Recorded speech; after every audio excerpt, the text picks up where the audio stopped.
Governor, I would like to formally introduce you to someone of significance. Her name is Jennifer, and she is seated in the audience this very evening. The voice of Vice President J.D. Vance sliced through the atmosphere of the debate hall with the precision of a surgical instrument. It was a tone that was calm and controlled, yet it possessed a sharp edge that compelled everyone present to lean forward in anticipation. It was the specific timbre of a voice that signals a momentous event is on the verge of occurring. Gavin Newsom froze for a mere fraction of a second, perhaps even less, but the camera lenses captured the hesitation, the impeccably styled hair, the rehearsed smile, and the practiced confidence that had buoyed him through years of California politics and countless television appearances all momentarily ceased, because he had absolutely no concept of who Jennifer was. And at that moment, 40 million viewers watching from their homes were about to discover the truth. The CNN town hall stage in Los Angeles was illuminated by the harsh glare of television lighting. It was October 23, 2025, a special crisis forum for California that CNN had organized as the state's tribulations reached a critical breaking point. With homelessness hitting record highs, crime surging, and a mass exodus of residents and businesses underway, Newsom had agreed to face his critics, to answer difficult questions, and demonstrate that he could defend his record. However, what he had not anticipated was that one of those critics would be the Vice President of the United States. Vance had flown in from Washington specifically for this occasion. When CNN extended the invitation for him to participate to provide a national perspective on California's challenges, his team had immediately recognized the strategic opportunity. Newsom was vulnerable. His approval ratings were plummeting, and Vance had spent 2 months amassing evidence of every failure, every hypocrisy, and every broken promise. They had been debating for 2 hours already.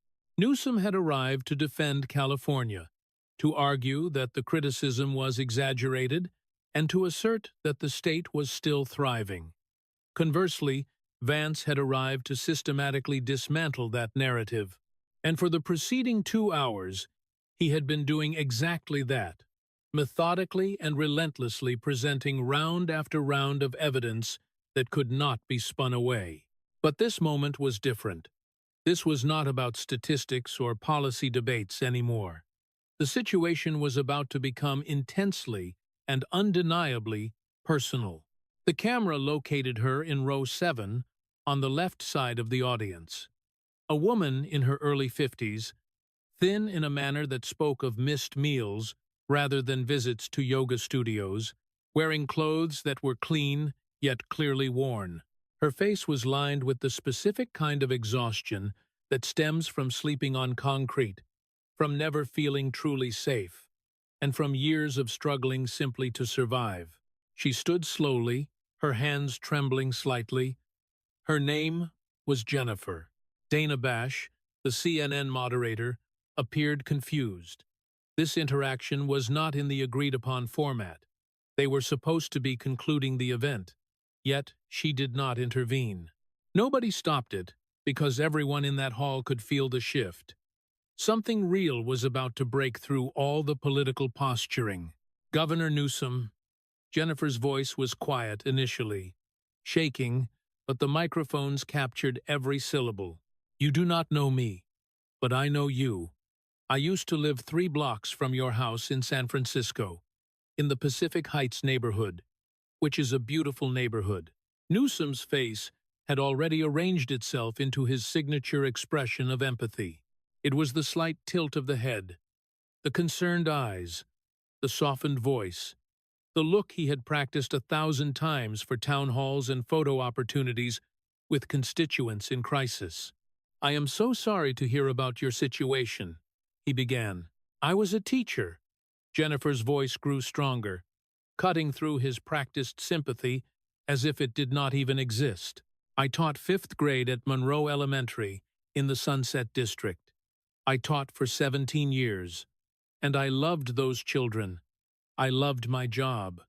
When COVID hit in 2020, I was furloughed due to budget cuts. Then, in 2021, they laid me off permanently. I could not pay my rent on unemployment benefits, and by 2022, I lost my apartment. I ended up on the streets. The hall was completely silent now. You could hear the air conditioning humming through the vents, hear someone's phone buzz on silent mode, and hear Newsom swallow hard. Jennifer continued, her voice steady now and clear, with each word landing like a hammer strike. I have been homeless in San Francisco for 3.5 years, Governor.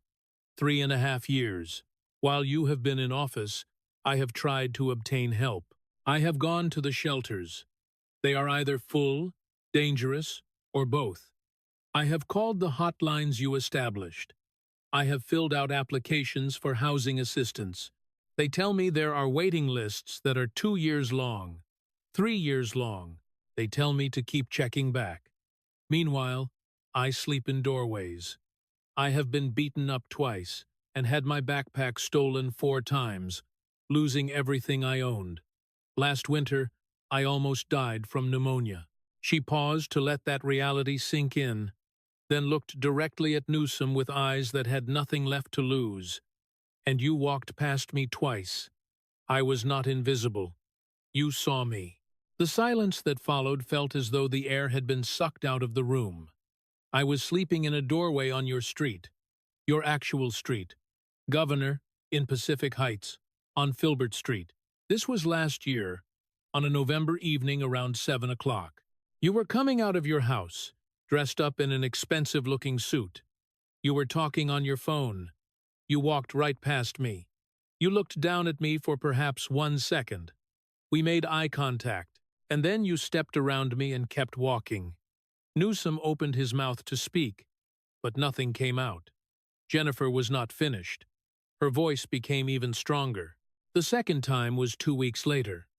I saw you getting out of a car near a restaurant in Napa, the French Laundry. I had taken the bus up there because someone told me there was a shelter with openings, but there wasn't. I was sitting on the sidewalk about half a block from the restaurant.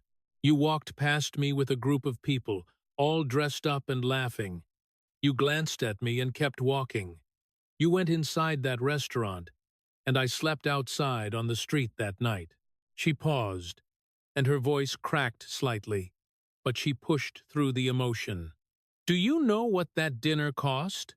I looked it up later. It is $350 per person. You were with a group of maybe 8 people. That is almost $3,000 for one dinner. While I was sitting outside trying to figure out where I could sleep safely, the audience was completely frozen. Some people had tears in their eyes, while others looked angry. Everyone was staring at Newsom. Vance let the moment breathe, allowing Jennifer's words to hang in the air.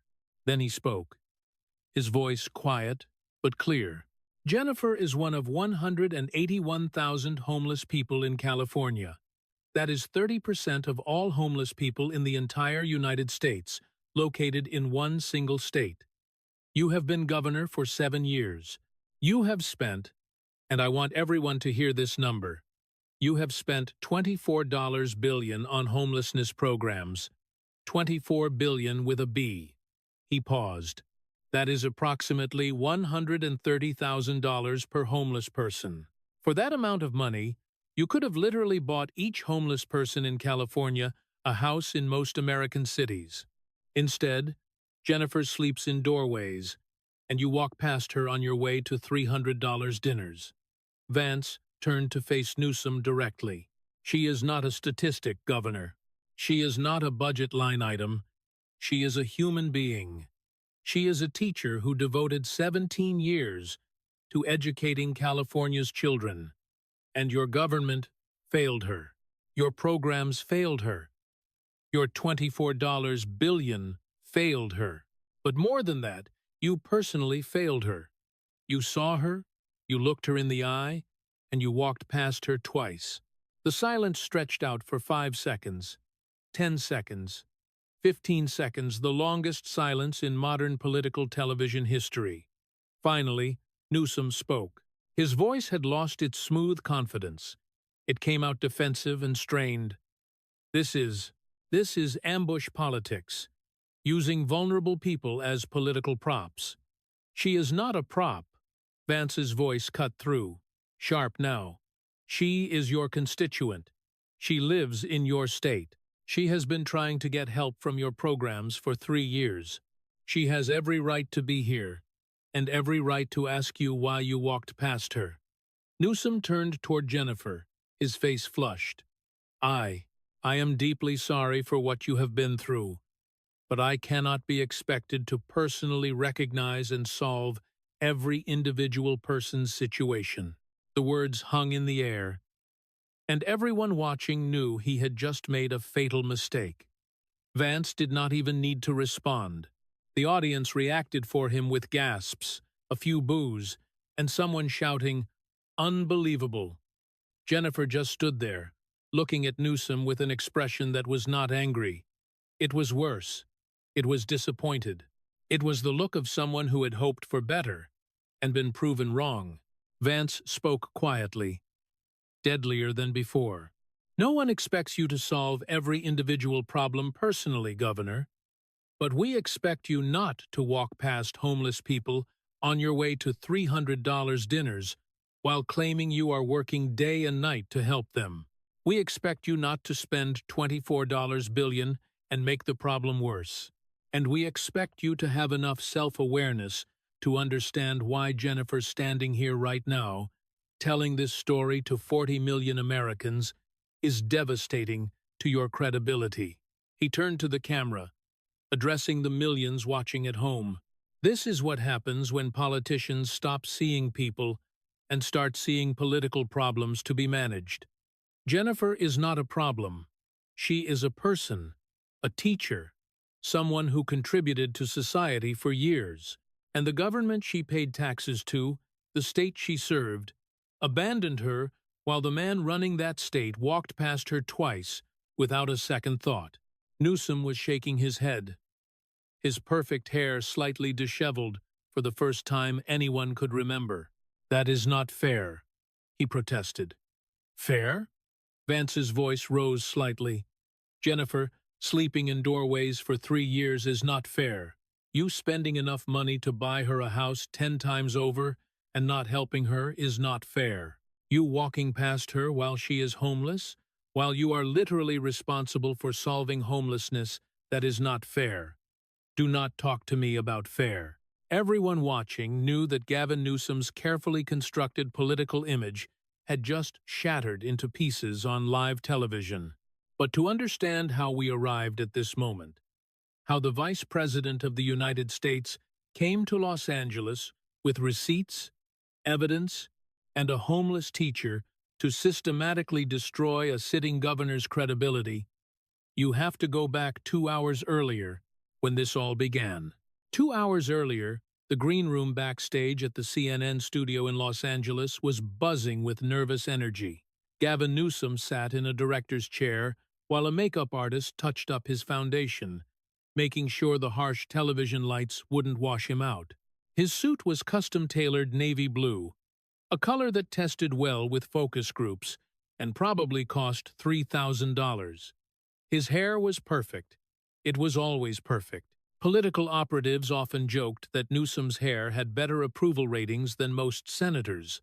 His communications director, Marcus Chen, paced the small room with a tablet, running through final talking points. "Okay, remember the narrative. California leads the nation in innovation, in climate action, in progressive values," Marcus instructed. "We are not perfect, but we are trying. Vance is going to attack from the right. Do not take the bait. Stay positive. Talk about the future, not the past."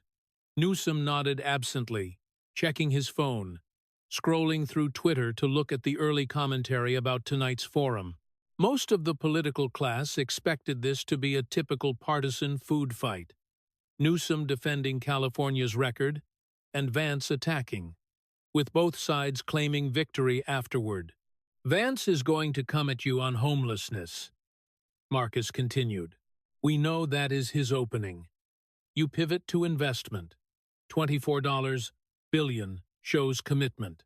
It is a crisis decades in the making that cannot be solved overnight. I have done this 1,000 times, Newsom said, not looking up from his phone. His voice possessed that casual confidence of someone who had never really been challenged, who had grown up wealthy, connected, and privileged, who had been in politics since his 20s and never lost. Mayor of San Francisco at 36, lieutenant governor, governor for 7 years, every step up had been easy, expected, and inevitable. Just do not let him rattle you, Marcus advised.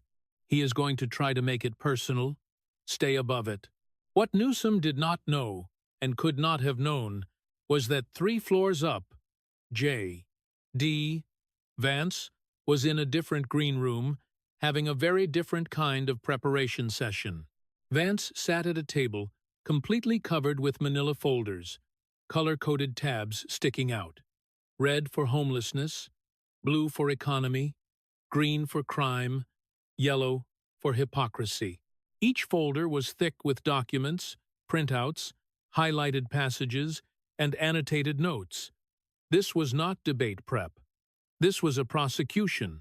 His senior advisor, Sarah Martinez, stood at a whiteboard that had been brought in specifically for this purpose. On it was a timeline with 2 hours broken into segments, each segment having a topic and an objective. First, 20 minutes. Establish the failures, Sarah said, pointing to the timeline. Homelessness up 40%, despite $24 billion spent. Housing costs through the roof. Middle-class exodus. You are not arguing policy preferences. You are documenting objective failure. Vance nodded, flipping through the red folder. Inside were charts, statistics, and photographs. A tent encampment, 2 blocks from the state capitol, a graph showing homelessness trends, and a breakdown of where the $24 billion actually went. Consultants, environmental studies, bureaucracy, with less than 20% actually building housing. 20 to 40 minutes. The business exodus, Sarah continued. Oracle, Tesla, HP. 13,000 businesses left in 3 years. Not random, not coincidence, but policy-driven due to high taxes, overregulation, and a hostile environment.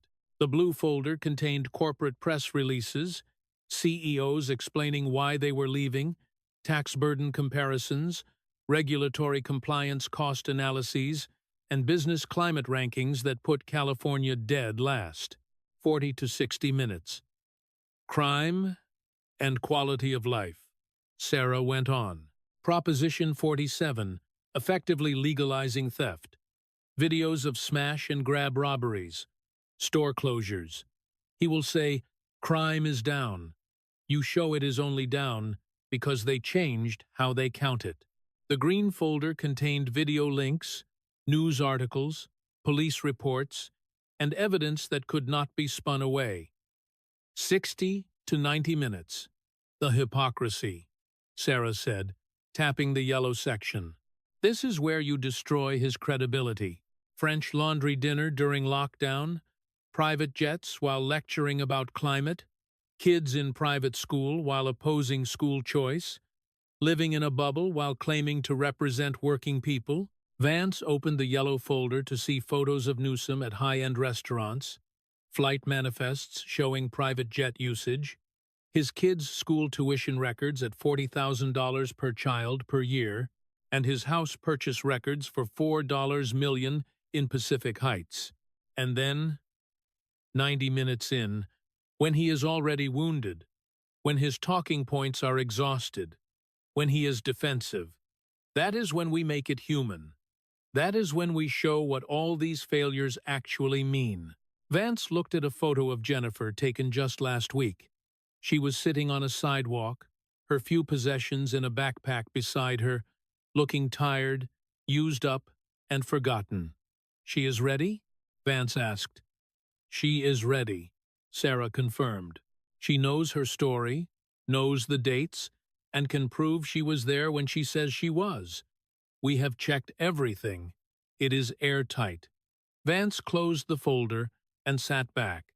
Newsom thinks this is going to be a normal political debate where we disagree about policy direction, he mused. He thinks he can smile and use his talking points and walk out looking gubernatorial. He looked at Sarah. "We are going to make him defend the indefensible, and we are going to do it with his own record. Nothing out of context, nothing twisted, just facts, just reality. Let him try to spin his way out of reality." At 5 Pacific time, both men were led to the stage. The CNN studio audience was filling in, consisting of about 300 people carefully balanced with some Newsom supporters, some critics, and some undecided voters whom CNN had recruited. The lights were bright, and the cameras were positioned. Dana Bash reviewed her notes at the moderator's podium. Backstage, the two men waited in opposite wings. Newsom was joking with his staff, relaxed and confident, while Vance was quiet, reviewing his notes one final time, mentally preparing for what he was about to do. At 5:15, they walked onto the stage.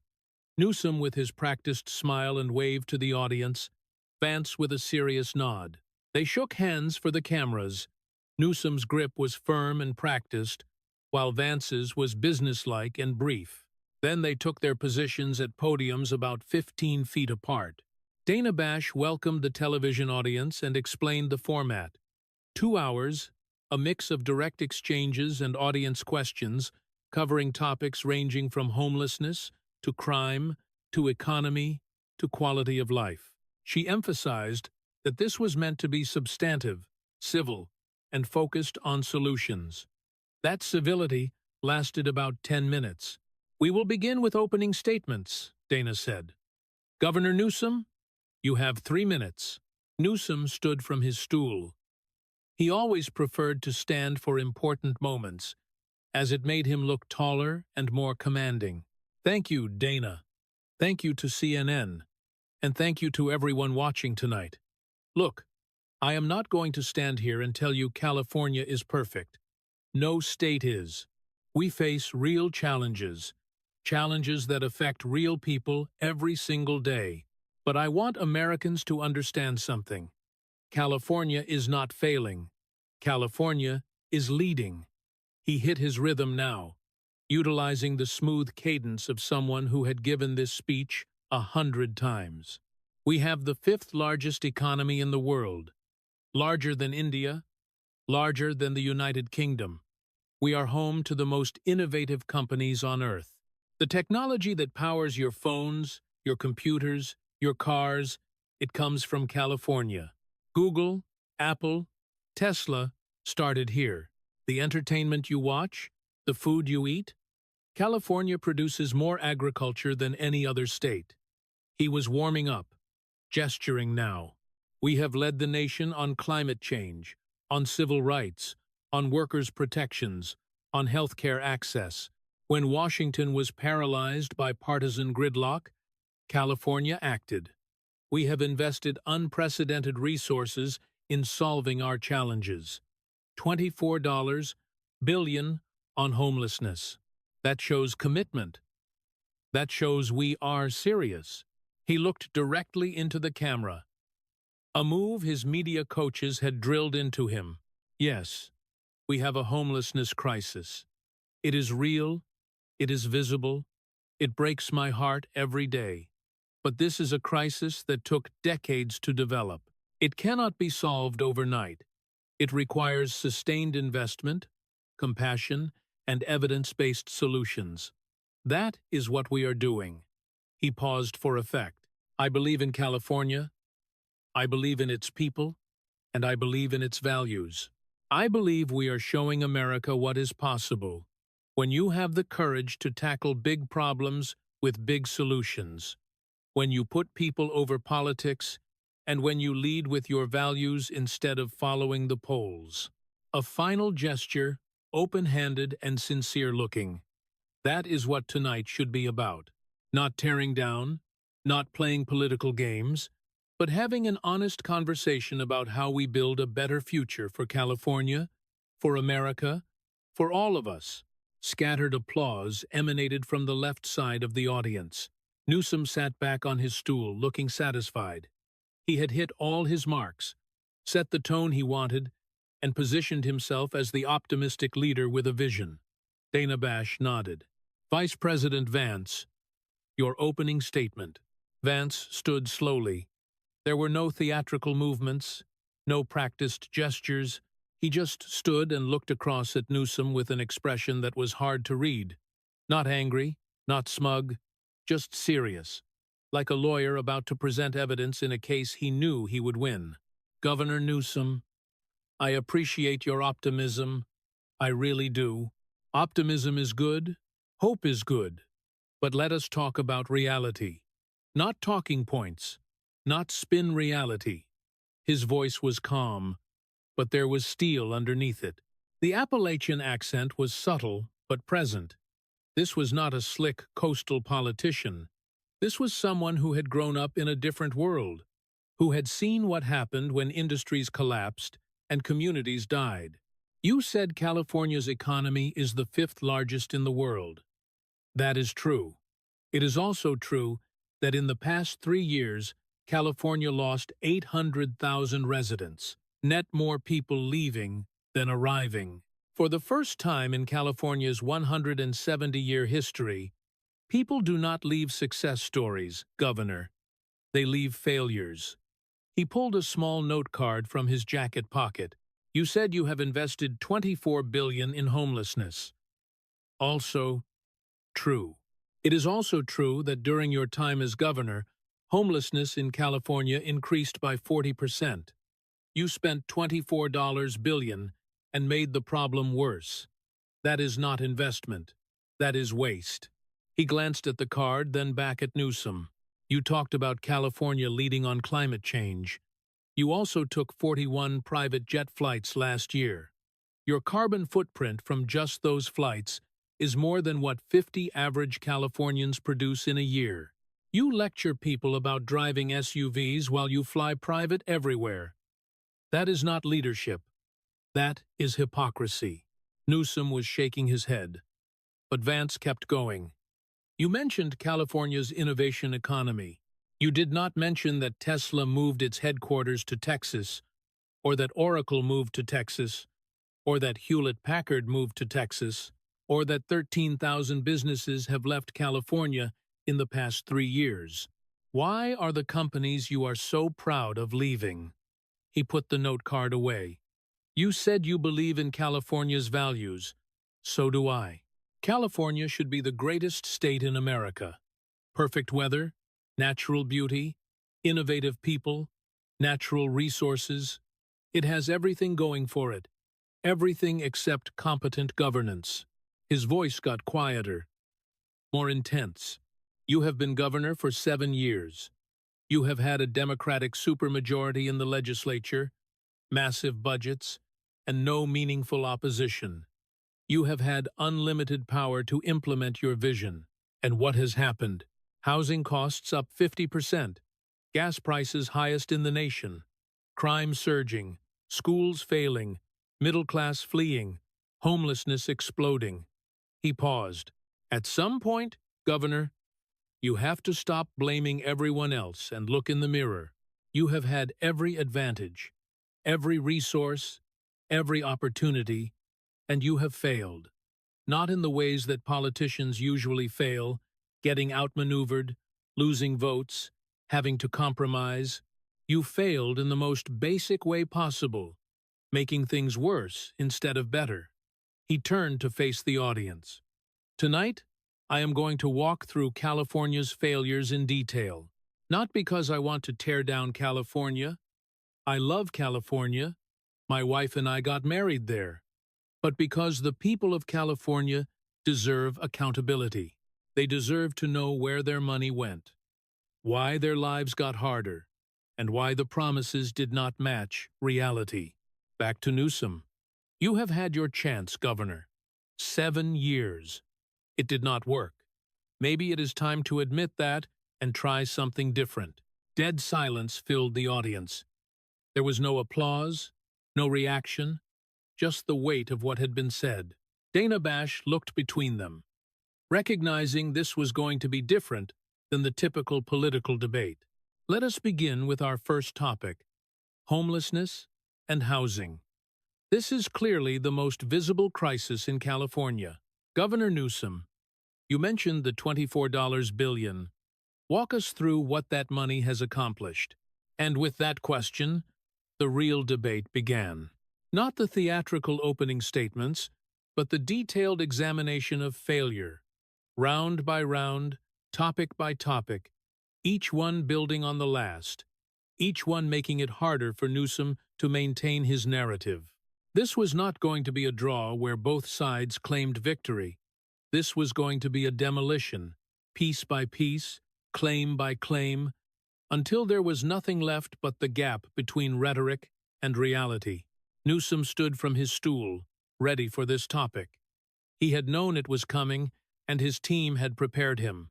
Look, the $24 billion represents the most comprehensive investment in addressing homelessness that any state has ever made. We are building housing. We are providing services. We are taking a holistic approach. How many housing units have you built? Vance interrupted, not rudely, just factually, like a prosecutor asking a question he already knew the answer to. We have built thousands of units of permanent supportive housing. How many thousands specifically? Newsom hesitated. I do not have the exact number at my fingertips. I do, Vance said, pulling out his first folder.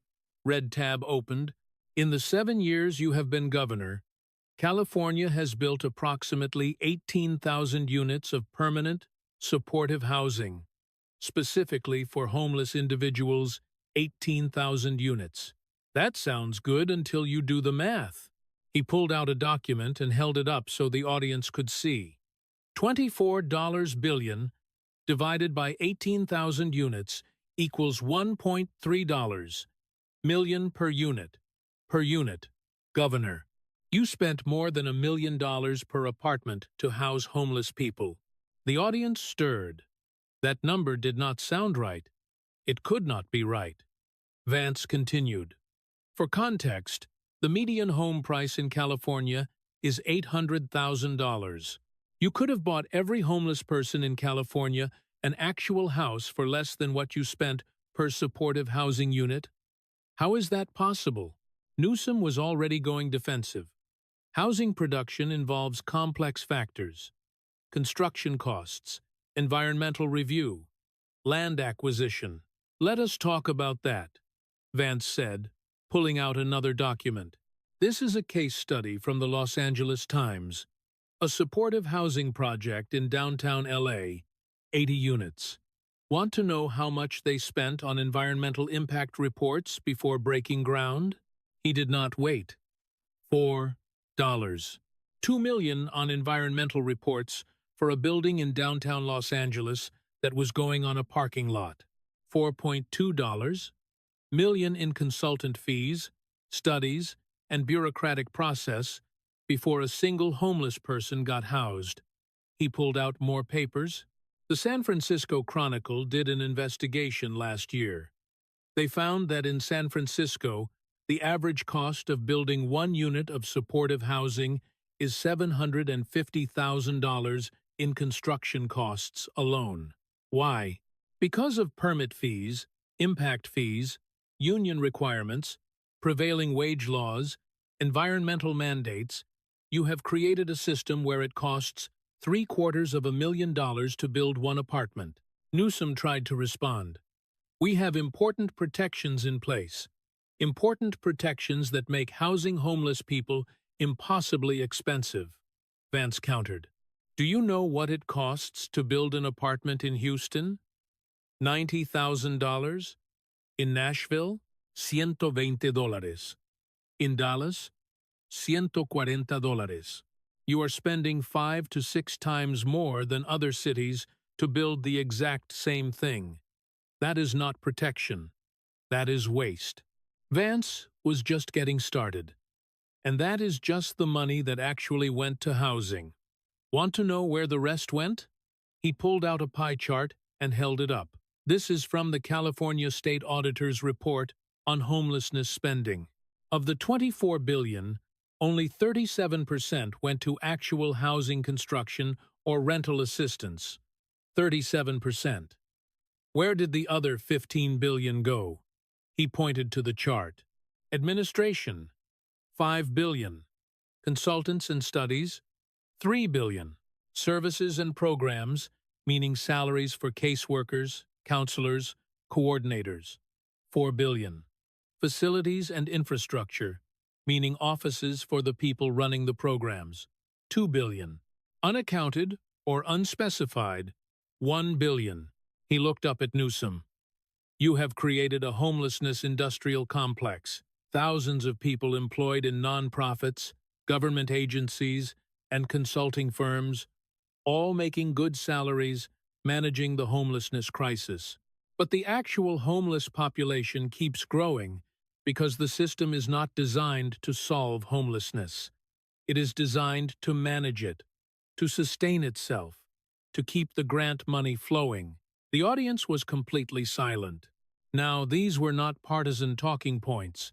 These were numbers, facts, and documentation. Newsom's face was flushed. That is a gross oversimplification. Is it? Vance asked. He pulled out a newspaper article. This is from the San Francisco Chronicle last year. They profiled a nonprofit called Home First Solutions. The executive director makes $340,000 a year. His top 5 staffers each make over $200,000. The organization manages 3 supportive housing facilities with a total of 200 beds. 7 administrators making a combined $1.5 million to manage 200 beds.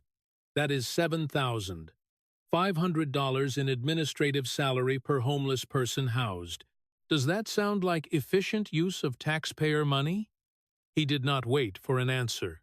The California Homeless Services Authority, a state agency you created, has 137 employees.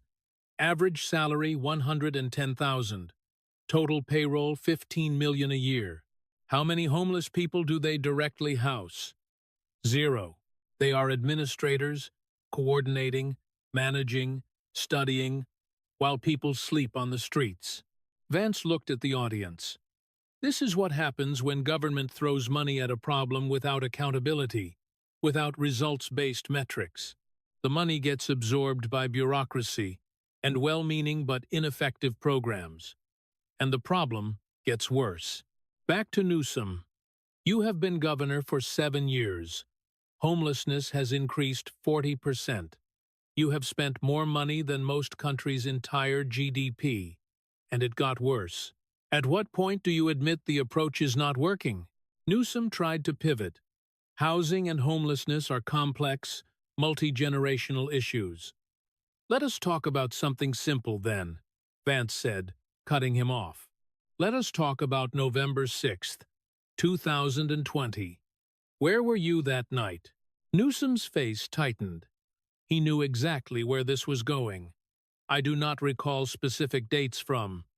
Let me refresh your memory, Vance interjected. November 6th, 2020.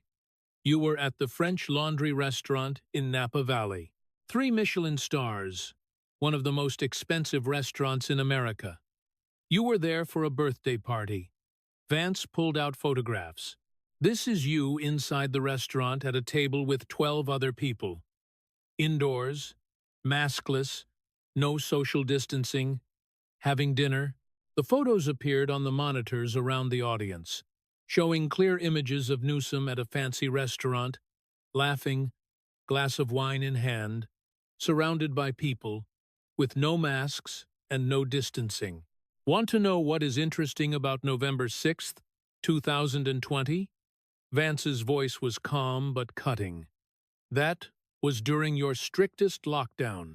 You had banned indoor dining across all of California, completely banned. Restaurants could not serve people inside. Thousands of restaurants were going bankrupt. Owners were losing everything. He paused.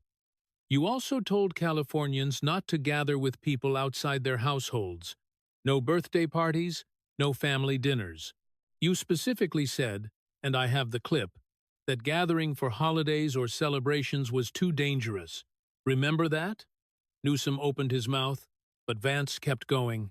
So while you were telling restaurant owners they could not serve customers, while you were telling families they could not have Thanksgiving dinner together, while you were destroying people's livelihoods and mental health with your lockdown orders, you were at a fancy restaurant inside, maskless, with 11 other people celebrating.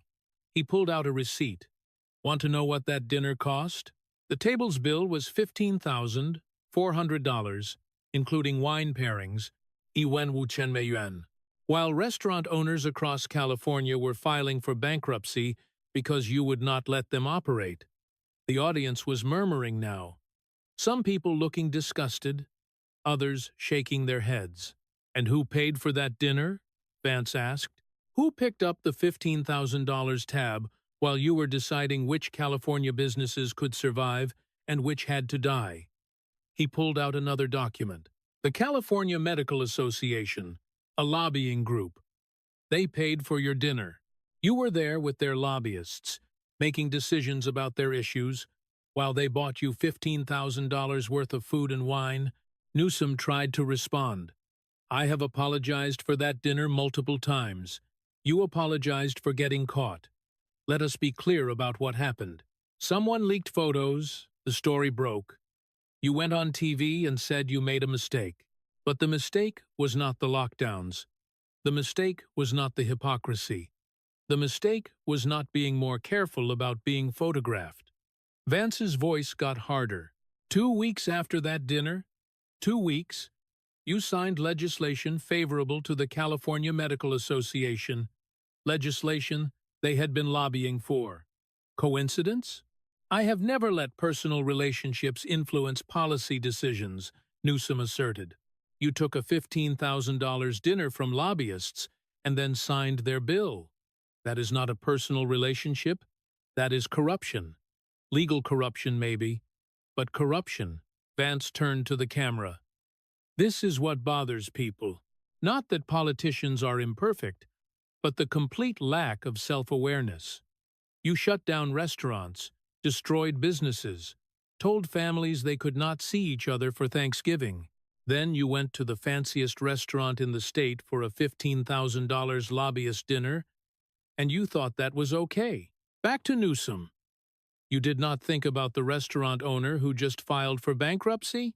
You did not think about the family who could not visit their elderly parents for the holidays. You did not think about the workers who had been laid off because of your orders. You thought about yourself, your friends, your lobbyists, because rules are for other people, not for you. Before Newsom could recover, Vance moved to the next attack. Let us talk about climate change. You have positioned yourself as a climate leader. You want to ban gas cars by 2035. You have passed aggressive emissions targets. You lecture people constantly about their carbon footprint. Climate change is an existential threat. Then why did you take 41 private jet flights last year? Vance pulled out flight manifests. 41 private flights. I have the records. Tail numbers, departure, and arrival times, destinations, all of them. He started reading. January 15th, 2024. Sacramento to Los Angeles, 1-hour flight, private jet. There are commercial flights every hour. You chose private. January 22nd. Los Angeles to San Francisco. 45-minute flight, private jet. Again, commercial flights constantly available. February 8th. Sacramento to San Diego. Private jet. He looked up. You flew private from Sacramento to San Diego. That is a 6-hour drive or a 1-hour commercial flight. You took a private jet. Want to guess the carbon emissions from a private jet flight versus commercial? He did not wait. A private jet uses about 5 to 7 times more fuel per passenger than a commercial flight. Your carbon footprint from just your jet flights last year was approximately 200 tons of CO2. The average American produces about 16 tons per year. Your private jet habit alone produced as much carbon as 12 average Americans produce in an entire year. The math was damning, simple, and undeniable. Newsom tried to deflect. Security requirements and time constraints necessitate. Security requirements? Vance's voice dripped with skepticism. You are a governor, not the president. You do not need private jets for security. You want them for convenience, for luxury, because you can. He pulled out more records. My favorite is June 2024. You flew private from Sacramento to San Francisco to speak at a climate conference. A climate conference, Governor, about reducing emissions. You flew private 90 miles to tell people they need to reduce their carbon footprint. Audience laughter ensued, uncomfortable laughter, but laughter nonetheless. The jet fuel you burned, getting to that conference, produced more emissions than 50 Californians commuting to work for a month. Do you see the irony? Do you see why people think you are full of it? Newsom's voice rose. This is cherry-picking isolated incidents. 41 flights in 1 year is not isolated. It is a pattern. It is a lifestyle. You live in luxury while demanding sacrifice from everyone else. You fly private while telling middle-class families they need to buy $60,000 electric cars they cannot afford. You produce the carbon footprint of 12 people while lecturing everyone else about using too much energy. Vance pulled out a photo. This is you getting off a private jet in Los Angeles, August 2024. You were going to a fundraiser. You could have flown commercial. You could have driven it in 6 hours, but you took a private jet because your time is valuable. Your comfort matters. But everyone else? They can take the bus? Vance shifted gears again, not giving Newsom any time to recover. Let us talk about education. You are a big supporter of public schools, right? You fought against school choice. You have opposed voucher programs. You say every child deserves a quality public education. I believe strongly in public education, Newsom affirmed. Where do your kids go to school? Vance asked. Silence ensued, a long, painful silence. Governor, where do your 4 children attend school? Newsom's voice was tight. That is a personal family matter. It is a public matter when you are making education policy. Where do they go? They attend a private school in Marin County, Newsom conceded. Thank you for your honesty. And how much does that private school cost per year? I do not see how that is relevant, Newsom replied. How much? Governor Newsom looked at his communications director in the front row, looked at Dana Bash, looked anywhere but at Vance. Finally, he answered, approximately $40,000 per child. $40,000. Vance repeated, you have 4 children. That is $160,000 per year in private school tuition, more than the average California teacher makes in a year. You are spending more on private school than most families make in total income. He pulled out California education statistics. California ranks 37th in the nation for reading proficiency, 40th in math proficiency. Your public schools are failing. You know they are failing. That is why your kids do not go there. Newsom tried to interrupt, but Vance raised his voice slightly. You oppose school choice programs that would give poor families vouchers to send their kids to private schools. You vetoed school choice bills. You fought against charter schools. Why? Because teachers' unions donate millions to your campaigns, so you protect their monopoly on failing schools. He looked directly at Newsom. But your kids do not suffer. They go to a $40,000 a year school with small class sizes, experienced teachers, and excellent facilities. They will be fine. It is other people's kids who are trapped in failing schools. Other people's kids who cannot read at grade level. Other people's kids whose futures are being destroyed by the system you protect. That is not fair. Newsom started, "You keep saying that. What is not fair is that you have choices, and you deny those same choices to families who need them more than you do. What is not fair is spending $160,000 a year on private school while fighting against giving a poor family in Oakland a $10,000 voucher." Vance pulled out testimonials. "I talked to parents in South LA. Their kids are stuck in schools where 30% of students cannot read at grade level. Those parents want the same choice you made. They want to send their kids somewhere better. You will not let them, because protecting the teachers' union matters more than protecting children. Let us talk about the people leaving California," Vance said, pulling out yet another folder. "In the past 3 years, California lost a net 800,000 residents. Not people moving within California, but people leaving the state entirely. Why?" Newsom tried his prepared answer. "Population fluctuations are normal. People move for various reasons.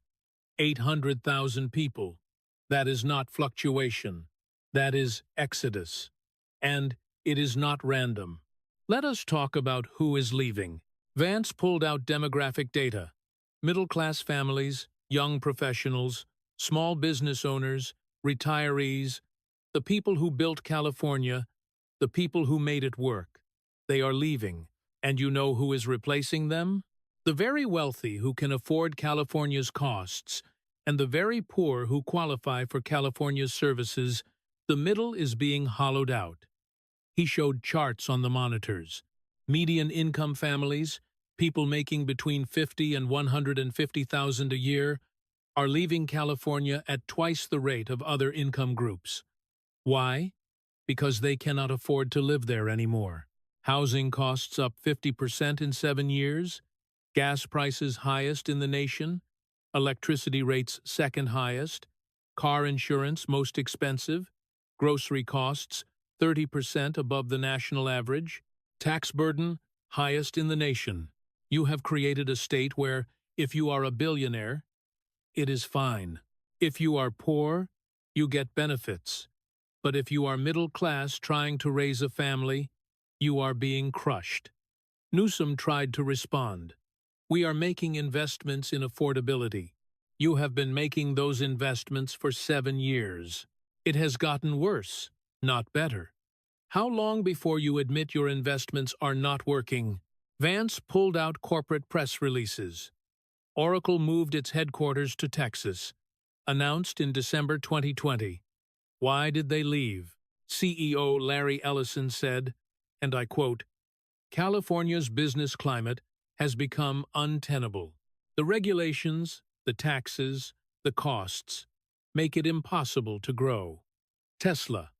Elon Musk moved the headquarters to Texas in 2021, said California had become complacent and entitled. Hewlett-Packard, founded in California in 1939, moved to Texas in 2020. These are not startups. These are iconic California companies that gave up on California. He listed more. In the past 3 years, 13,000 businesses have left California or closed. 13,000 not locations, but entire businesses taking hundreds of thousands of jobs with them. You want to know why? I will tell you why. He pulled out tax comparisons. The Tax Foundation ranks California dead last. 50th out of 50 states for business tax climate. Dead last. The top marginal income tax rate is 13.3%, highest in the nation. Corporate tax rate, 9.6%. Add federal taxes, and successful businesses in California are paying over 50% of their income in taxes. But it is not just taxes, it is regulations. California has more regulations than any other state.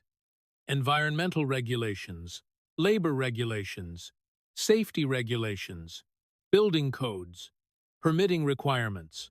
It takes an average of 7 years to get approval to build an apartment building in San Francisco. 7 years. In Texas, it takes 18 months. Vance's voice got passionate.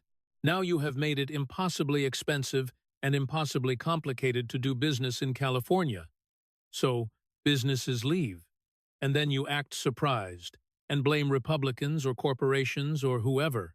But it is your policies, your decisions, your governance. Crime, Vance said, pulling out his last major folder. You have said repeatedly that crime in California is down, that your criminal justice reforms are working. Is that true? Newsom jumped on this. Overall, crime statistics show that California's crime rate is below the national average. Because you changed how you count crime, Vance's voice was sharp. Proposition 47, passed in 2014, made theft under $950 a misdemeanor instead of a felony. And you know what happened? Stores stopped reporting thefts under $950 because nothing happens. No arrests, no prosecution. So it does not show up in your statistics. But the crime is very, very real. He pulled out his phone and connected it to the monitors. I am going to show you some videos. These are all from the past year. All from California. The first video played, a Walgreens in San Francisco, showing a man calmly walking down the aisles, filling a large garbage bag with products: shampoo, toothpaste, deodorant, razors. A security guard watched him, but did nothing. The man walked out with a full bag. That security guard is not allowed to stop him. Company policy. Because it is not worth the liability. The police will not come. The DA will not prosecute. So thieves just walk in and take whatever they want. Another video played. A group of people with hammers smashing jewelry store display cases, grabbing merchandise, and running out to waiting cars. Smash and grab robberies up 700% in Los Angeles County. But they do not always show up in your statistics because stores have stopped reporting them. More videos played. People running out of stores with armfuls of clothes. Shoplifters filling shopping carts and pushing them right out the door. Store employees just watching helplessly. Walgreens has closed 17 stores in San Francisco because of theft. CVS closed 12. Target closed 3 major stores. Not because they are not profitable, but because they cannot control the theft. The losses are too high. Vance looked up from his phone. You have made theft effectively legal. And you are surprised people are stealing? Newsom was shaking his head vigorously. Those are isolated incidents being amplified by conservative media. There are thousands of these videos online. Thousands posted by the thieves themselves. They post them on TikTok and Instagram because they know nothing will happen. They are bragging about it. He pulled out crime statistics. But let us talk about violent crime. The crime you cannot just not report. Murders in Los Angeles up 32% since 2019. Carjackings up 84%. Aggravated assault up 41%. These are FBI statistics, not media spin. Real numbers. Property crime in San Francisco up 56%. Burglary up 49%. Motor vehicle theft up 71%. But you stand there and say crime is down because you have changed the definitions and stopped counting things. Vance's voice rose. People do not feel safe in California's cities anymore. They see the videos. They read the news. They know people who have been victimized. You can manipulate statistics all you want. You can claim crime is down. But people living in LA, San Francisco, Oakland, Sacramento, they know better. They see it every day. This is what happens when you prioritize criminals over victims. When you focus on root causes instead of actual justice, when you let people out without bail and refuse to prosecute crimes, you have created an environment where crime is tolerated, even encouraged, and law-abiding citizens suffer. Newsom tried to defend his record. We have focused on evidence-based criminal justice reform. Evidence-based? Vance's voice was incredulous. The evidence is that Crime went up, way up. The evidence is that stores are closing, that people are being victimized, that criminals know they can get away with it. What more evidence do you need that your reforms failed? He pulled out a news article. This is from the San Francisco Chronicle last month. They interviewed 20 small business owners in the Tenderloin district. All 20 said they had been robbed multiple times. 15 said they had reported it to police, and nothing happened. 8 said they are considering closing their businesses because the theft is too much. That is your evidence-based reform, destroying small businesses. Vance closed his folders and looked at Newsom. His voice got quieter, more serious. Governor, we have talked for 2 hours about policy failures, about statistics, about programs that do not work, and money that got wasted, about the gap between your rhetoric and your reality, about your hypocrisy. He paused. But I want to end with something more important than statistics. I want to talk about the human cost of your failures, the real people whose lives have been made worse by your policies. He nodded toward the audience. There is someone here tonight who has a story to tell, and I think you should hear it. That was when Jennifer stood up, and everything that had come before, all the statistics, all the arguments, all the policy debates, suddenly became real, became human, became impossible to spin away. Jennifer stood slowly in row 7, her hands trembling slightly. The camera found her immediately, her face filling the monitors around the hall. She looked exhausted, used up, but also determined, like she had been carrying something heavy for years and was finally ready to set it down. Governor Newsom. Her voice was quiet at first, but the microphones caught every word. You do not know me, but I know you. Newsom's face had already arranged itself into his empathy expression. The concerned eyes, the slight head tilt, the practiced look of compassion. I am so sorry for whatever you are going through, he began. I used to live 3 blocks from your house. Jennifer's voice got stronger, cutting through his reflexive sympathy. Pacific Heights, Filbert Street, beautiful neighborhood. I was a teacher, 5th grade at Monroe Elementary in the Sunset District. I taught for 17 years. I loved those kids more than anything. She paused, gathering herself. When COVID hit in 2020, I got furloughed due to budget cuts. The district said it was temporary. It was not. In 2021, they laid me off permanently. I tried to find another teaching job, but nobody was hiring. I burned through my savings. I could not pay rent. By 2022, I was evicted. I ended up on the streets. The audience was completely silent now. Every eye was on Jennifer, every camera on her face. I have been homeless in San Francisco for 3.5 years. Her voice cracked slightly, but she pushed through. I have tried to get help. I have gone to the shelters you talk about. They are full, or they are dangerous. I have been assaulted in shelters, had my things stolen. I stopped going. I have called the hotlines, filled out applications for housing assistance. They tell me there are waiting lists 2 years long, 3 years long. Keep checking back, they say. Meanwhile, I sleep in doorways. I have been beaten up twice on the street.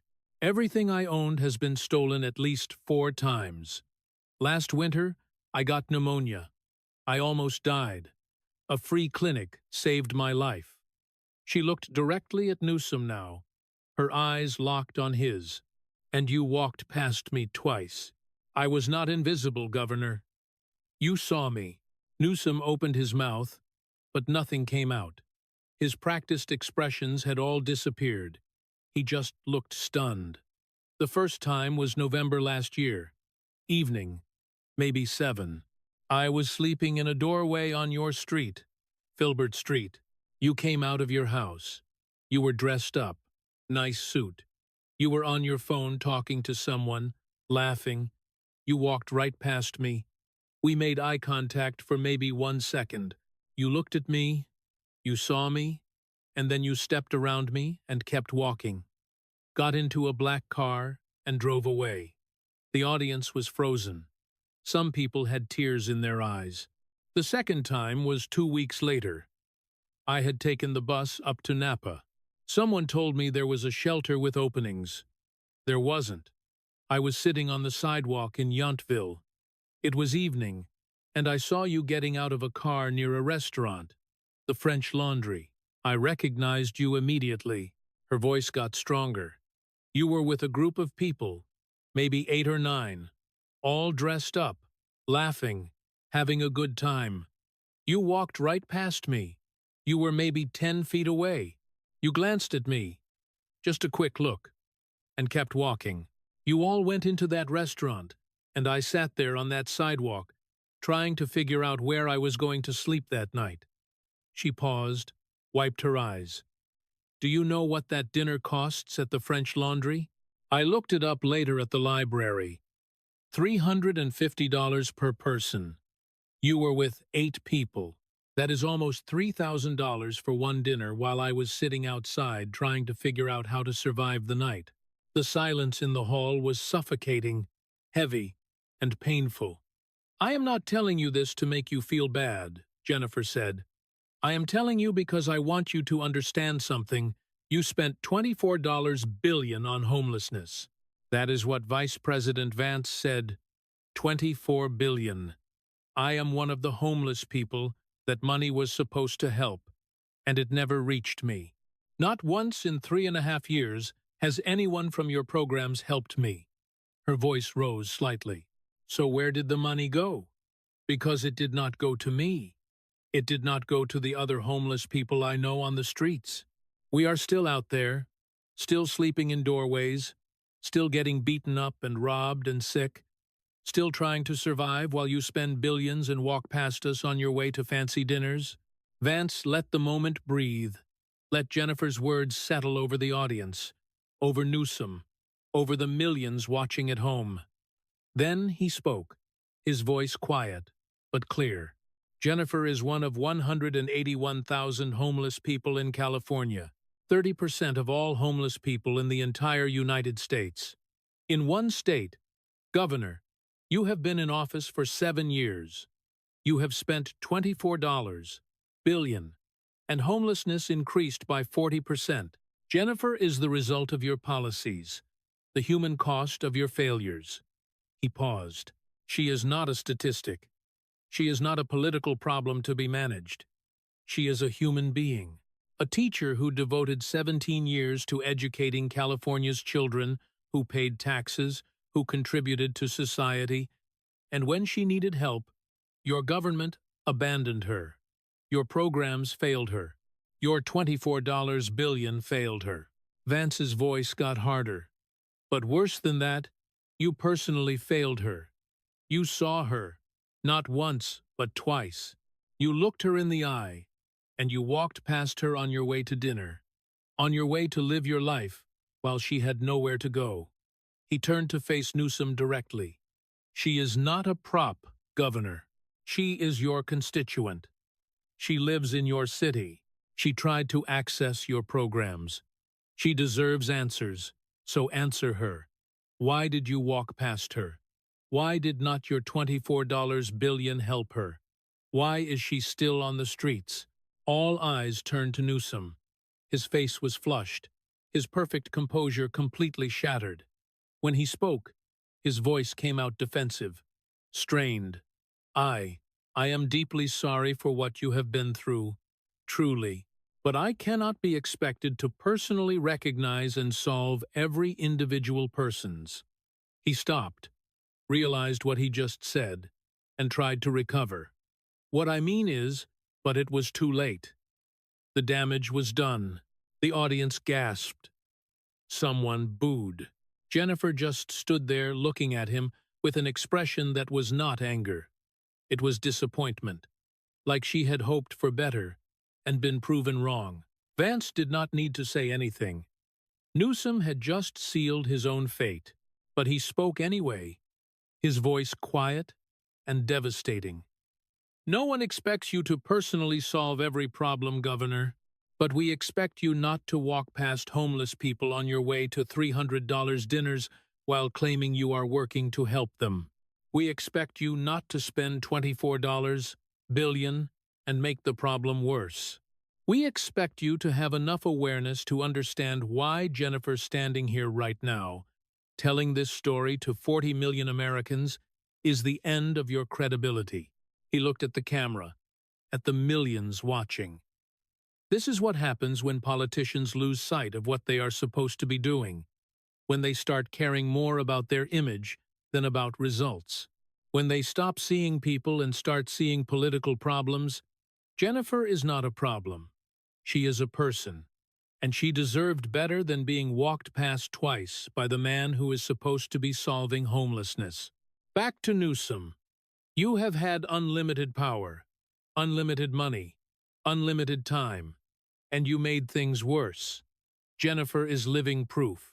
She is the human cost of your failure. And no amount of spin can change that. Dana Bash tried to regain control. Governor Newsom, would you like to respond? Newsom looked lost, trapped. His voice came out weak.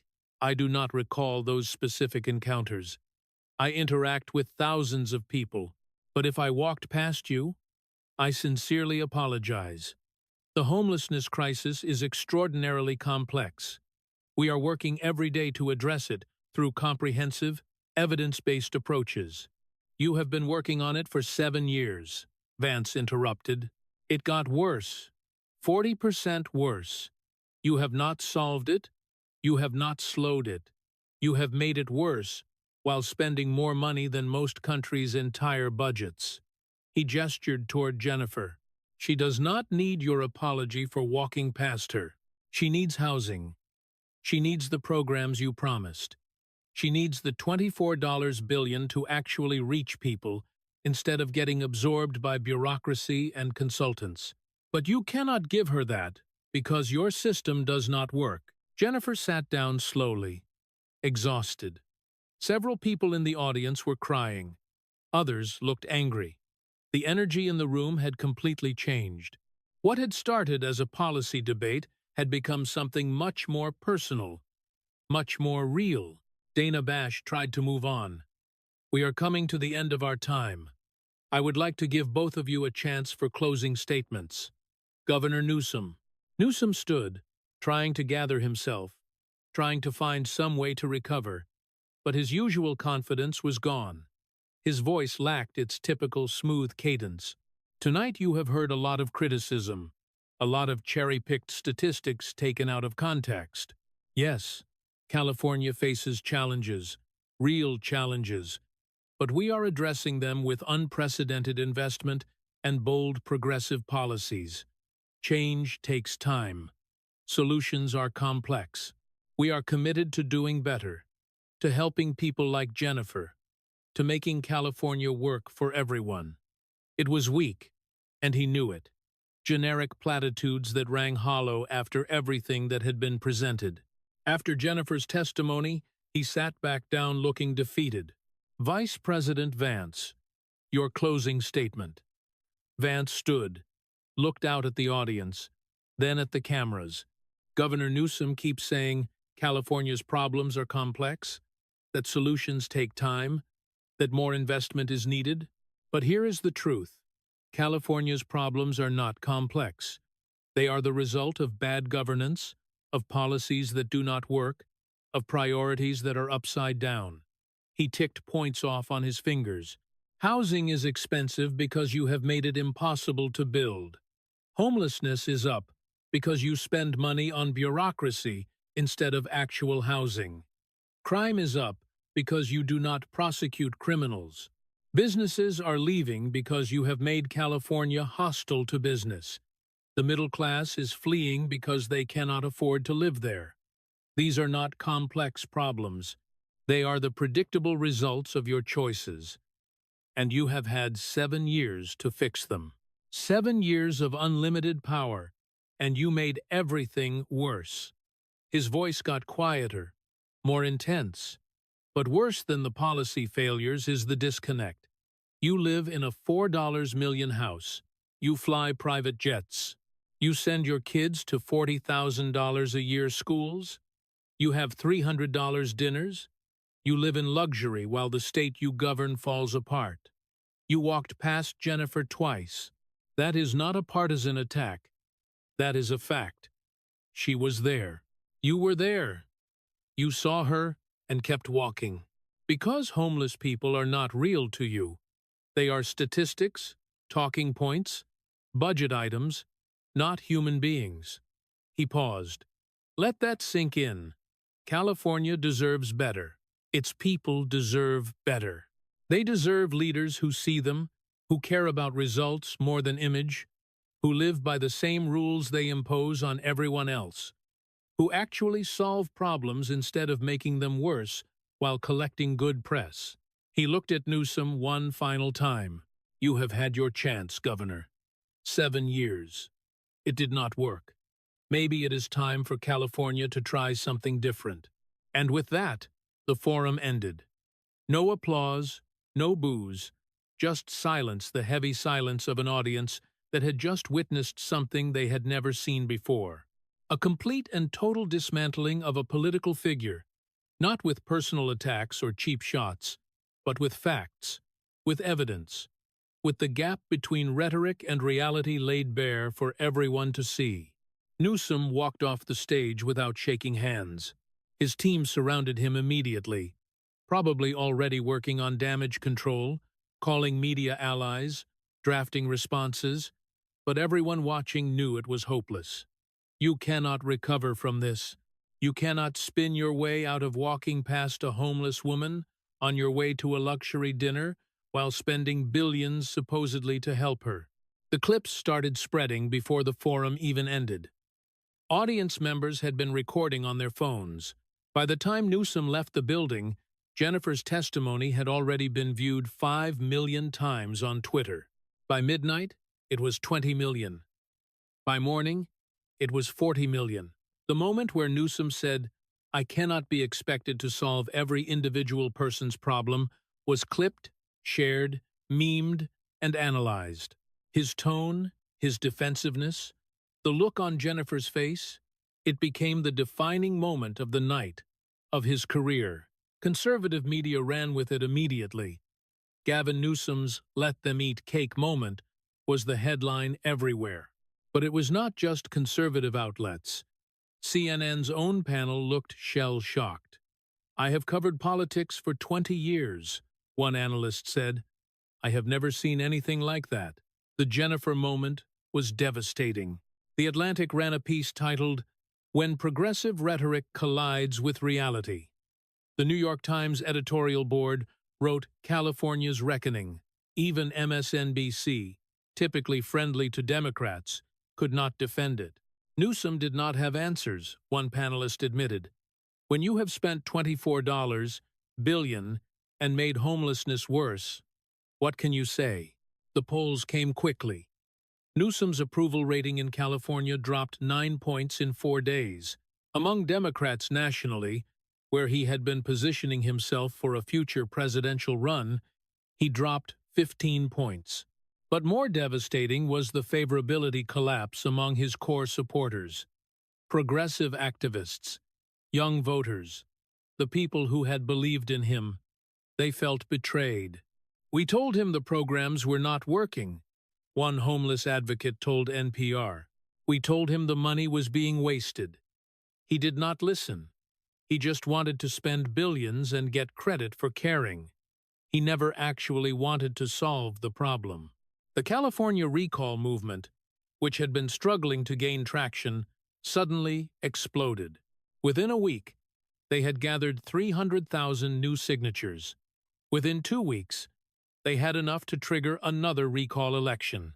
Jennifer became a national figure, appearing on Good Morning America, 60 Minutes, and The Joe Rogan Experience. She told her story calmly, without embellishment.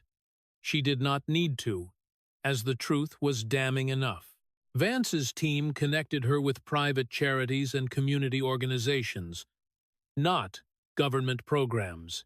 Within 3 weeks, she had temporary housing. Within 6 weeks, She had a job helping other homeless people navigate the system. She became an advocate, speaking about what actually works versus what sounds good in press releases. "The money is there," she told one interviewer. $24 billion, but it is trapped in a system designed to sustain itself, not to help people. We need to tear it down and start over. Focus on actually housing people, not on employing consultants and administrators.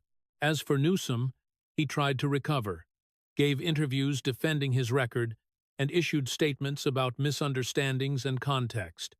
But he could not escape the video, could not escape Jennifer's face, could not escape his own words.